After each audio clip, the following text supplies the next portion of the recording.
Congress workers have staged a protest against Union Minister and BJP leader Ravneet Singh Bittu over his controversial remarks concerning the Lok Sabha and Congress leader Rahul Gandhi.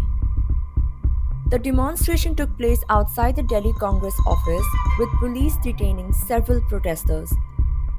In response to the inflammatory statements, Congress has filed a complaint at the Tughlaq Road police station in Delhi, accusing BJP and its allies of making extremely objectionable and violent comments targeting Rahul Gandhi.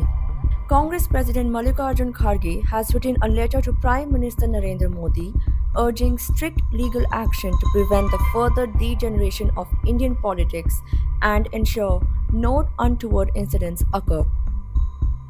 Adding to the controversy, Tamil Nadu Chief Minister M.K. Stalin took to X to express his shock at media reports of threats made against Rahul Gandhi. He condemned the remarks, including a BJP leader's threat that Gandhi will meet the same fate as his grandmother and the Shinde Sena MLA's bounty for cutting his tongue.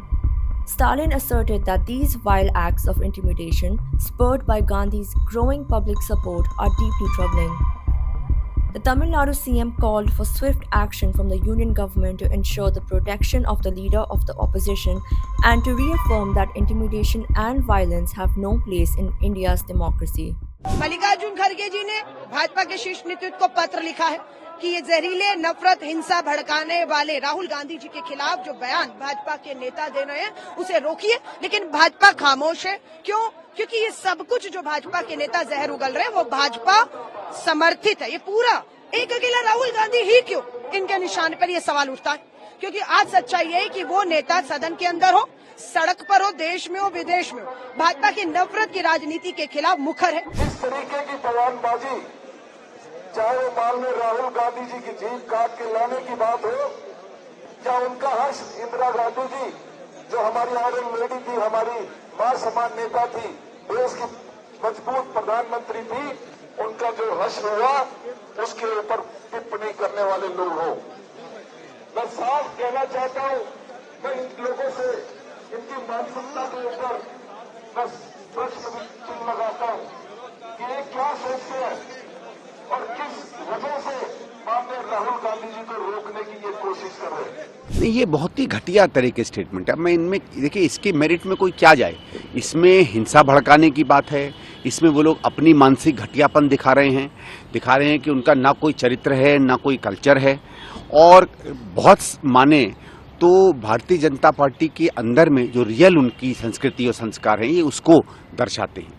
क्योंकि बिट्टू इनमें से एक आध लोग बाहर से गए हैं, नया नया सीखा है वहाँ किस तरीके से इस तरीके की बातें करनी है, तो वो अग्रणी होकर कहते हैं।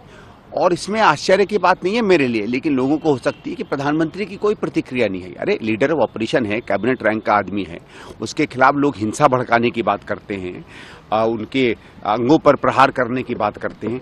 आपका मतलब एक मैसेज तक नहीं आता। आप समझिए, यही स्टेटमेंट अगर किसी कैबिनेट मंत्री या किसी और के खिलाफ आ गया होता तो आज ऊपर से नीचे तक सेडिशन और एनएसए और यूपीए और तमाम 50 चीजें उन व्यक्तियों पे लग गई होती। तो भारतीय जनता पार्टी और प्रधानमंत्री के लिए देश के इंसान की कोई कीमत नहीं है। कोई भारतीय जनता पार्टी का हो, खुद उनका सगा संबंधी हो, तो उनके लिए तो कानून और रक्षा सुरक्षा है।